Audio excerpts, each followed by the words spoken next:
This year, the Angry Birds franchise turns 15 years old, and to celebrate, Rovio have made a whole lot of shit, and I'll be honest. But I don't really want to focus on any of the negatives, and instead, the one good thing that's come from the 15th anniversary. That being the recent comics that have come out. There have been 5 comics released so far, and I will go over all of them in this video and my thoughts on them. They have confirmed more will be coming, but these 5 will be it for a while, so now is a good time as any.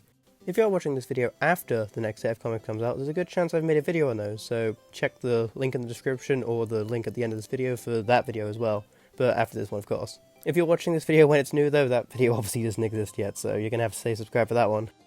The first comic of this set was released by the Angry Birds Twitter account on the 7th of September, and it was called Bad Egg. It starts off with Red guarding the eggs. Already this is groundbreaking territory for modern Angry Birds, the literal main thing Red is known to do. When was the last time he's done this in any official media? Anyway, it's good to see it back. And he notices one of the eggs is now pink, and has a crack in it, and is running away from the nest. Matilda notices and comes over. Red tells her he thinks it's a bad egg, but she believes no such thing exists. It then cuts to the pigs, and we see them building a fortress.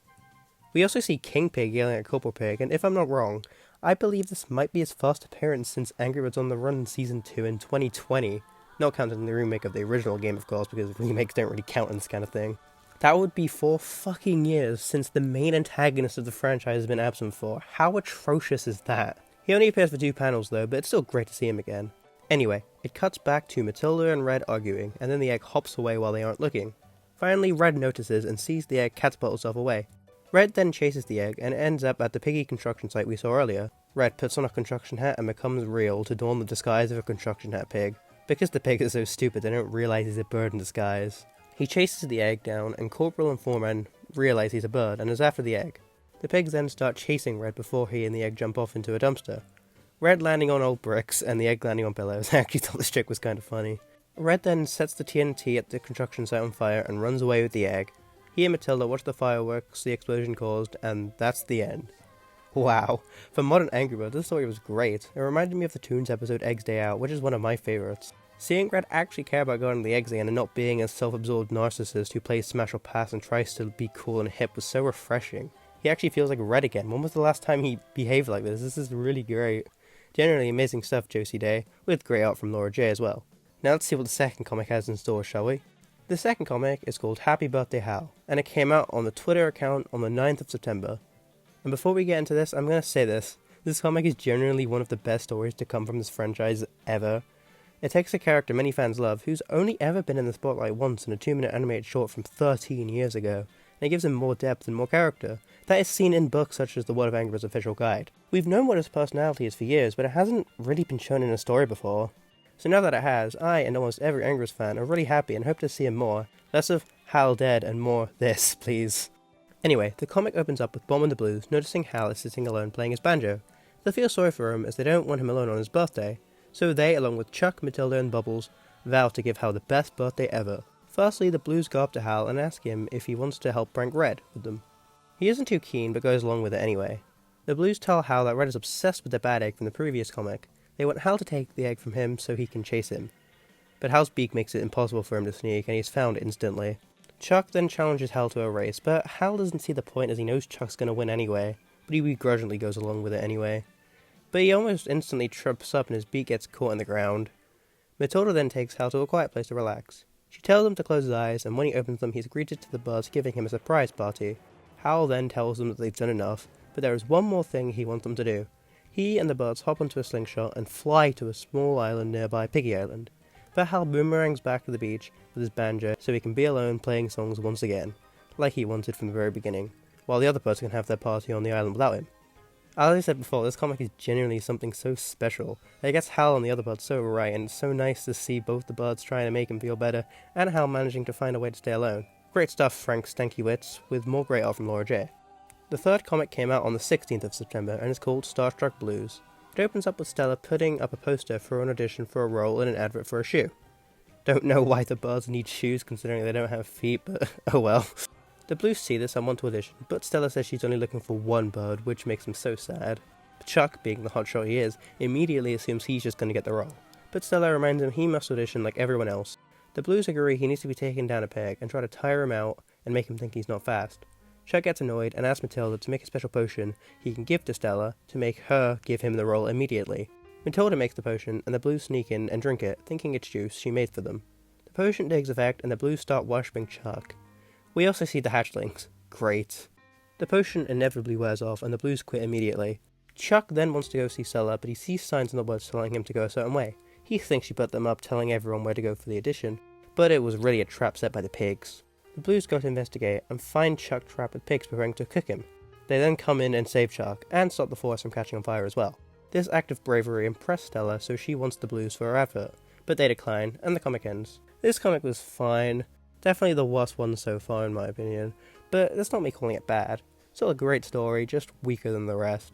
Also think it's a bit strange that Matilda can make magic potions, though I don't think this has ever been brought up in anything ever, aside from that Angry Birds magazine issue where she gives the birds seeds that turn them big. But that kind of just felt like more of a reference to the super seeds powers from the games, as well as she bought the seeds and planted them, she didn't make them. A magic potion is the kind of things the pigs would make, not the birds. Also not a huge fan of the hatchlings appearing in any classic media. I'm one of those people that think less characters introduced into the classic universe is better. But, I mean, it doesn't matter they were here just for a panel, they weren't even involved in the story, so there's not really anything to complain about, but oh well. But yeah, these factors do not make it a bad comic, and Josie and Frank did great on the story, and Laura once again did great art. Mr. Bombastic is the second to last comic, released on 18th of September. It opens up with Red and Bomb trying to chase the Bad Egg. It ends up at Pigstock, a piggy music festival. It hasn't started yet, but the pigs are setting it up. Red tells Bomb to distract them with an explosion, while he goes in and gets the Bad Egg. Bomb jumps in and tries to explode, but he can't. Red gets the Bad Egg and tells him to run, and the three manage to escape.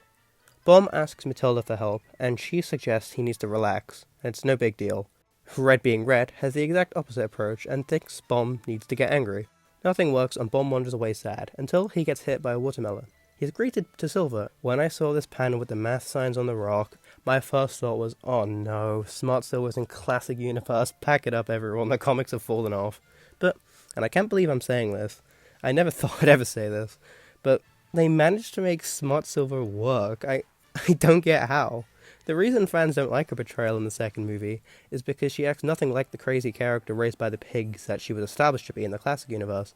She was a perfect smart character with no flaws and couldn't do anything wrong, and was just a simple love interest for Red, nothing more, really boring character. But here, they show her as a kind of a crazy inventor, and explain that when the pigs raised her, they taught her how to use a hammer. I really like this approach. It tells us why she likes to make things, as the pig's main character is making things, but it still shows she has a crazy side with her liking rock as well, and the fact that her invention of a strong slingshot isn't working. You'd never see a movie Silver invention not working because she's too perfect. So yeah, Smart Silver is now canon to the classic universe, but in a really good way that I would like to see explored more, and not in a stupid boring way like the second movie. But anyway, Silver explains to Bomb she is trying to make a strong slingshot, but all her prototypes have a fault. Bomb relates to having a fault and not fitting in. Silver then tells Bomb that the perfect place for misfits is Pigstock. She explains when she was raised by the pigs, they taught her how to use a hammer and jam out to rock, so she knows her way around these things. The two sneak in wearing disguises. Bob manages to rock out so hard that he gets to explode again, but rather than the pigs panicking that Bomb and Silver here, they just think they are pigs in cosplay costumes. Bomb and Silver continue to rock out until it's over, where they feel much happier and play ping pong with Silver's slingshots. Wow, definitely my second favourite comic after the Hell one. Generally one of the best stories in this franchise. It explores Bomb, one of my favourite characters, and it gives more depth to Silver, a character I didn't really care for much before this comic, and it somehow made Smart Silver work, which I think's insane. I still do appreciate the Hell one a little more, but this one is not far off it, honestly. Really great stuff, Josie, Frank, and Laura. The final comic so far is Survival of the Eggest. It was released on the 22nd of September. It opens up with Matilda meditating with the Bad Egg, but then Chef Pig and some minion pigs barge in on a cannon. Red, Chuck, and Terrence hear the scream and realize she must be in trouble. Matilda and the Bad Egg hop in the cannon and introduce them to Bikini Atoll from SpongeBob. Mr. Krabs is here and everything. Matilda tries signaling for help, but no one shows. It then cuts back to Red, Chuck, and Terrence on a boat. Red says the pigs told them Matilda shot herself from the cannon, so they are trying to find her. Later on, Chef Pig washes up on the island and Matilda wants to help him out, but he tries to eat the Bad Egg, so she locks him in a cage. Matilda then starts making food and sings, and Chef Pig sings along too. He also gives her advice on how to improve her cooking, to which he takes on board and makes good food for her and Chef to eat.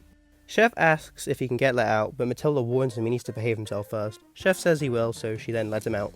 Matilda also asks him why he was going to eat the egg, even though it's a piggy rule to give any eggs found to the king, and no other pig can eat them. Which honestly feels like they only put this part in to address some recent criticism many, including myself, have given to the franchise. Last year, a Slingshot Stories episode came out, which depicts minion pigs eating the bird's eggs. I made a video on this and said this goes against Angry Birds lore due to its stating in the World of Angry Birds official guide under the piggy laws that any egg must be given to the king. So that Slingshot Story episode going against that rubbed me and many fans the wrong way, showing they don't care to keep the lore the same anymore. I guess the writers of this comic realised that mistake and they wanted to correct it, which is nice. And maybe they watched my video on the matter too, who knows. Probably not though. Anyway, Matilda asks him that question, and Chef Pig says that he feels that if he eats an egg, that will make him the king, which lines up perfectly with his previous characterizations of him wanting to take the throne from King Pig. Matilda says that's why pigs will never win. The birds help and support each other, and don't try to betray. They then have this weird bit where they lady in the tramp with the seaweed and Terrence sees it on the telescope, which is really strange. This is the third time, at least by what I can remember, she's been shipped with a pig. Matilda then turns her back on Chef to signal a ship in the distance. Piggy then tries to eat the egg. She then gets angry and uses the tree to launch herself and the egg onto the boat with Red, Chuck and Terrence on it. She almost didn't make it, but then she used her power of shooting an egg bomb out of her ass to gain extra height to make it to the boat, which is great to see. We barely see her use her power outside of the game, so it's nice to see it whenever we do. And Terrence Matilda being a thing is apparently canon to Classic now, which I don't like. She also tells them that Chef is still on the island, but none of them care, including Matilda, and they think he'll end up making his own way back anyway. And that's the last one. Not a huge fan of this one, honestly. Again, not bad, but still not as good as some of the others. Great work, Josie, Frank, and Laura. And the reason I keep repeating those three names is because they genuinely did a great job on all of these comics. And you need to remember the name for if any future projects are written or drawn by them, that you know is going to be quality and not the usual slop that Ben Matez or any other people working at Rovio will slop out. If I had to rank them best to worst, it'd probably be Happy Birthday Hal at the very top, Mr. Bombastic very close second, Bad Egg third, Startruck Blues fourth, then Survival of the Eggers at the bottom. That's not it though, as when the comics were uploaded to the Angers website, we were given an extra page which shows the Bad Egg hatching. And we see it's a pink hatchling. Apparently she's called Mia, and her first appearance before this was Angry Birds Mystery Island. Hooray! Now this was further explained in a Discord post by Elsa, one of the people that works at Rovio, in a Discord server that I'm banned from, by the way, so if anything is said about the comics in this Discord, then please tell me, because I'm not going to know. Anyway, she said that when they start writing the stories, they knew the Bad Egg needed to hatch, but instead of making it yet another character, they wanted to take one that already exists and put them in the egg. She also states that if you're not happy with this, then you can pretend it's not one of the original eggs, which is impossible to do with this panel existing. Now I think that's fair enough, I guess, but why did it have to be a Mystery Island character? Why couldn't they have made it a character like Striped Bird, a character who's only appeared in a handful of seasons marketing material, and that's it? How cool would it have been to see him come back and get an actual character? But no, it's generic pink hatchling number 567 called Mia. It's also weird she's a girl, considering they refer to the Bad Egg as a he numerous times. I don't want this video to end on a downer, so I'll say this. The comics we do have are great, and they're gonna write more, which is confirmed here. Don't let the appearance of Mia get you annoyed. If she's only in the background of a single panel of the story that's not about her, then yeah, it might be a teeny bit annoying, but who cares, it could still be a really good story. And if it is a story about her, either read it and, I don't know, you might end up liking her, or just ignore that one entirely. Yeah, subscribe and like the video, goodbye.